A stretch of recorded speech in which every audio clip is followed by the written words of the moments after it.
¿A qué precio llegará XRP en el año 2025, en el año 2026 o en el año 2030? O más bien dicho de otra forma, ¿cuánto XRP es suficiente o cuánto XRP es necesario para poder retirarte y vivir una vida holgada?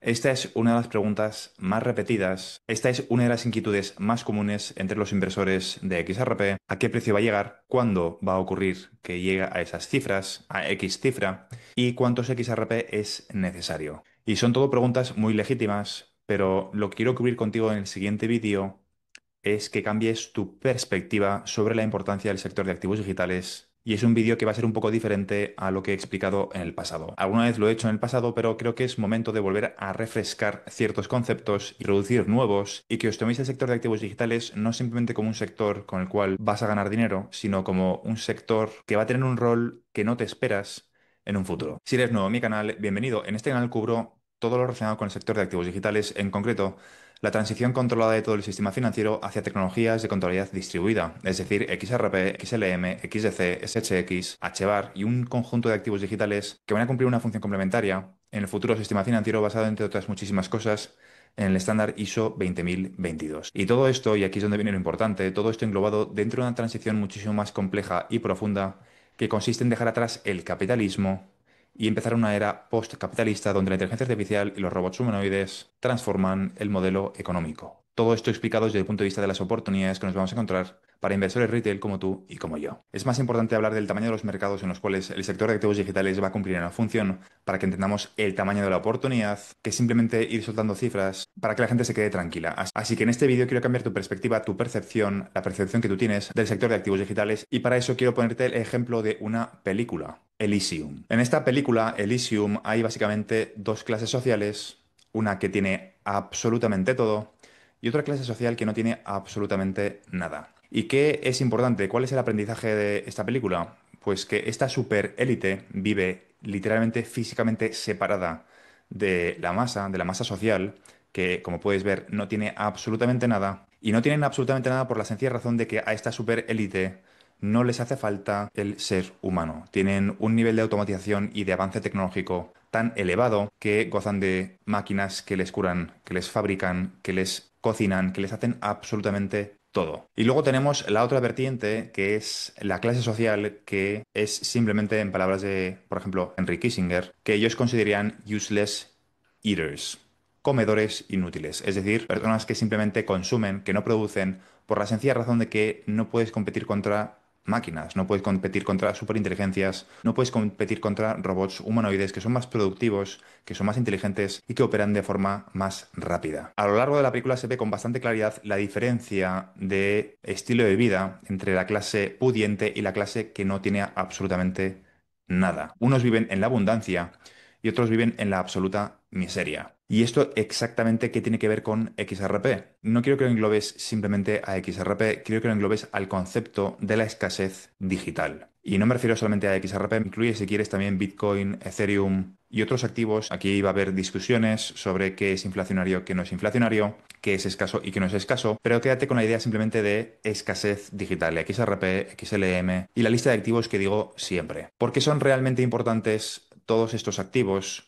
¿Por qué son importantes antes de que llegue el mercado de utilidad? ¿Y por qué cuando llegue el mercado de utilidad puede que la oportunidad haya desaparecido? Quiero ponerte como ejemplo lo que ha ocurrido con una de las empresas tecnológicas más importantes que a principios del año 2025 tenía 7.000 empleados. Ahora han anunciado que han reducido la cantidad a 5.000 y que para finales de año esperan reducir la cantidad de empleados a 3.000. Y quizás estés pensando en que esto es porque se ha producido una burbuja en el sector de la inteligencia artificial, pero no. Estas reducciones se están produciendo en todos los sectores, en banca, las empresas tecnológicas, Amazon. De hecho, Amazon ahora, a día de hoy, tiene más robots que humanos trabajando en la compañía. Y de hecho nos estamos encontrando con este tipo de noticias. Alemania, que hasta hace muy poco era el motor económico de Europa, está teniendo un nuevo récord de empresas en quiebra, un récord que no se veía desde el año 2017. Si hay una guerra que es más importante que la guerra del sector de activos digitales, donde el mejor exponente de esta guerra entre Estados Unidos y los BRICS es Ripple y su activo digital XRP, solo hay una guerra que es más importante en tamaño, que es la guerra por la IA. Y volviendo al ejemplo de la película de Elysium, quiero que pienses en las anteriores revoluciones y quiénes tenían poder en el pasado, cómo empezó esta concentración de poder. La concentración de poder históricamente empezó como sociedad con los primeros cazadores. El que era capaz de cazar tenía el poder en la tribu.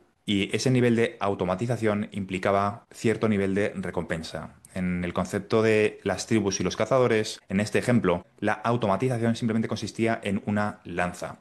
Pero después vino la agricultura y aquellos que supieron controlar esos procesos fueron capaces de posicionarse como la élite en su momento, la élite de una economía basada en la agricultura. Pasó exactamente lo mismo con la siguiente etapa natural, que son las fábricas. Los que consiguieron automatizar esos procesos fueron los millonarios de su época. Y ahora hemos visto cómo está ocurriendo exactamente lo mismo con las empresas de software, con Google, con Facebook, con Amazon, con las empresas tecnológicas. Y en los siguientes años, antes de 2030, vamos a ver cómo de forma pública aparecen los primeros trillonarios. Ya existen trillonarios a día de hoy en el año 2025, aunque no son públicos, no son conocidos, pero a partir de 2025 vamos a tener un nuevo Jeff Bezos que gracias a la IA habrá conseguido el primer trillón de dólares. Esto parece ciencia ficción, pero lo vamos a vivir. Y eso significa que el nivel de creación de riqueza va a ser proporcional al nivel de destrucción de riqueza. Es decir, el nivel de recompensa es proporcional al nivel de automatización. La recompensa en una época tribal era proporcional al nivel de automatización. Tenías una recompensa proporcional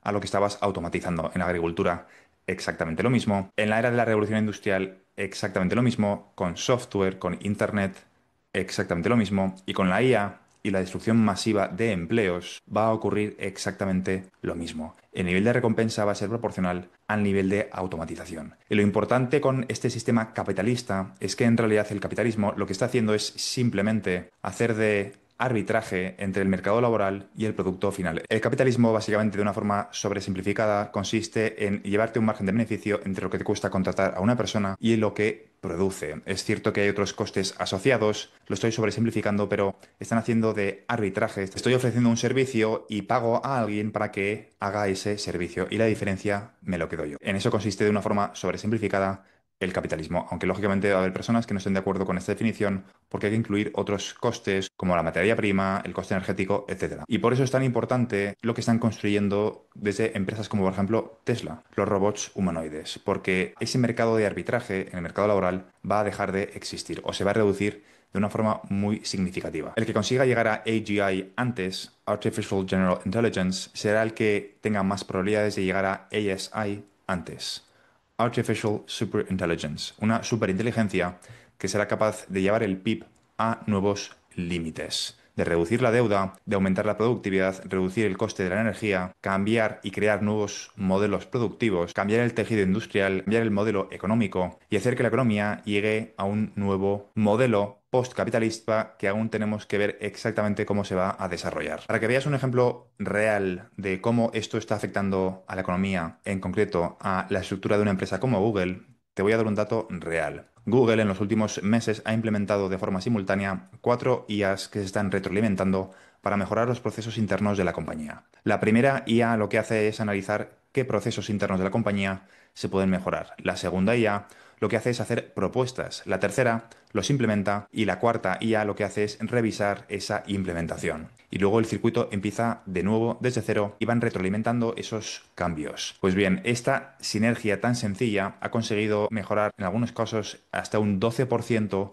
las sinergias internas de la compañía, que en el caso de Google se traduce en cientos de millones de dólares de ahorro. En el año 2023, Sam Altman, el CEO de OpenAI, explicó que quería dar tiempo a la población para que se adaptase a los cambios progresivos de la IA, que el desarrollo y la implementación y el lanzamiento de estas tecnologías iba a ser paulatino para que la población tuviese tiempo de adaptarse a esta nueva realidad económica. Pero hace apenas unas 2 semanas ha anunciado que lo que pensaban hacer en 10 años lo van a reducir a cuestión de meses. El lanzamiento progresivo que van a hacer a lo largo de una década lo van a comprimir en meses, en 12 meses, 24 meses, máximo un par de años, con lo cual vamos a entrar en un periodo que muchos están bautizando como un periodo de cambios exponenciales, lo que ellos han llamado como un fast take-off, es decir, que vamos a pasar de unos niveles medios de una inteligencia artificial que es un poquito menos inteligente que un ser humano a día de hoy a una superinteligencia en un periodo muy corto de tiempo. Tan rápido, ese take-off va a ser tan rápido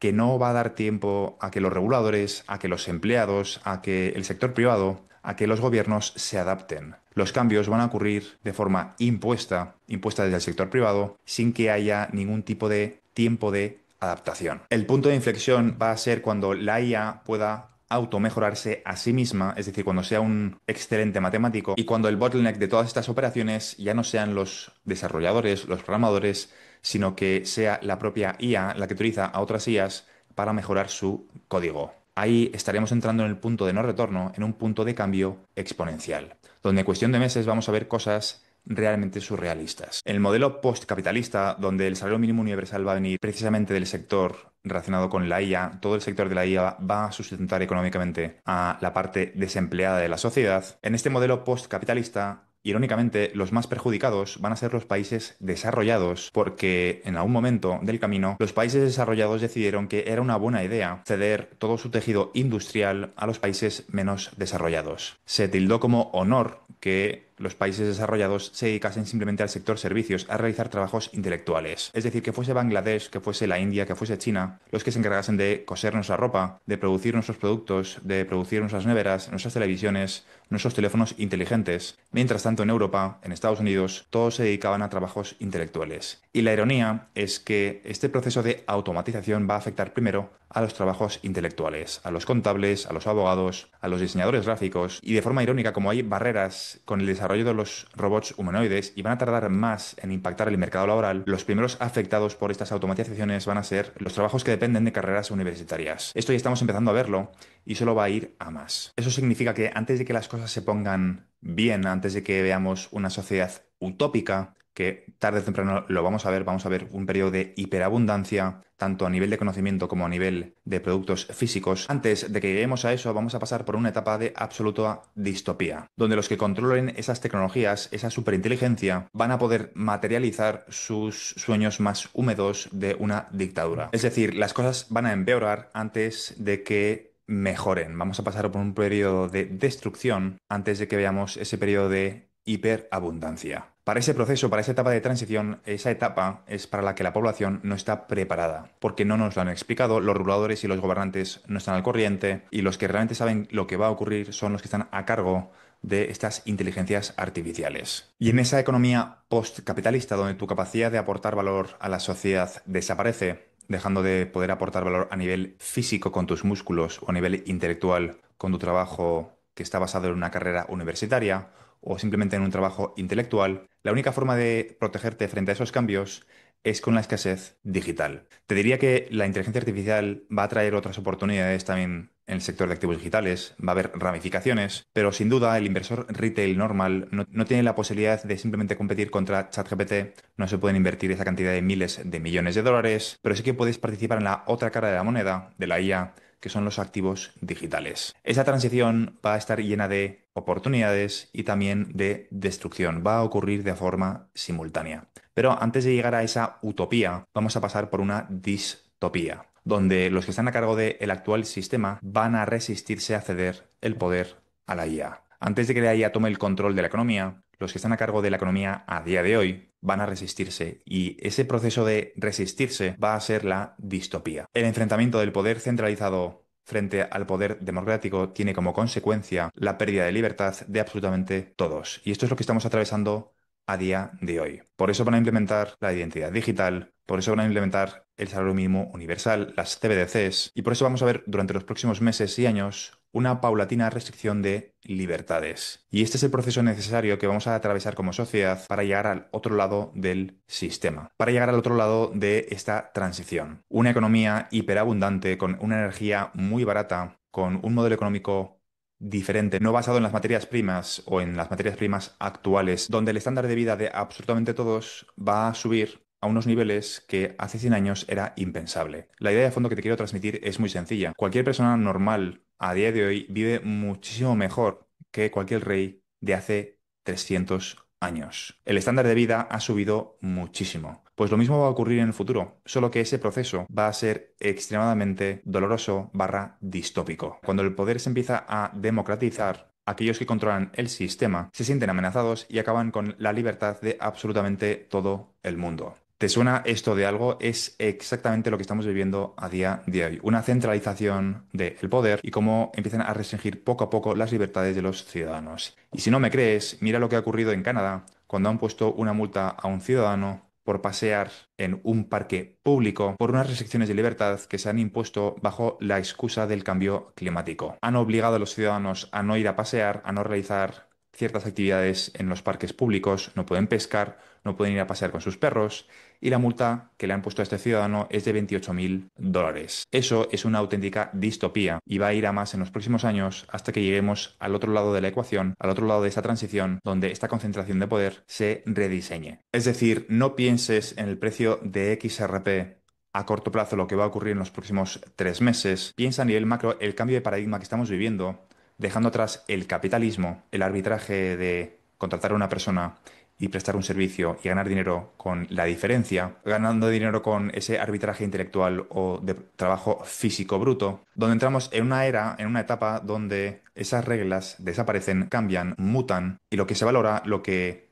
pasa a tener valor son otro tipo de objetos. En este caso, la escasez digital, las tecnologías de contabilidad distribuida. Sé que no es la respuesta que quieres oír exactamente cuántos XRP son necesarios, cuál es el mínimo que deberías tener, cuándo va a subir de precio, a qué cifras va a llegar y en qué fecha. Pero la realidad es que tienes que enfocarlo desde otro punto de vista. Hay ciertos activos que son finitos y tienes cierto capital ilimitado para intentar acumular lo máximo posible antes de que estos cambios empiecen a implementarse de forma exponencial, antes de que este nivel de destrucción aumente y lógicamente también las oportunidades también aumenten de forma exponencial. Y por eso intento explicar también en este canal no solamente la parte de activos digitales, sino el cambio de paradigma que estamos viviendo como sociedad con este nuevo modelo postcapitalista, post-inteligencia artificial, donde la capacidad que tenemos de participar en la sociedad va a cambiar por completo. Si te ha gustado este vídeo, considera suscribirte. Te recuerdo que en este canal cubro todo lo relacionado con el sector de activos digitales, en concreto la transición controlada de todo el sistema financiero hacia tecnologías de contabilidad distribuida, es decir, XRP, XLM, XDC, SHX, HBAR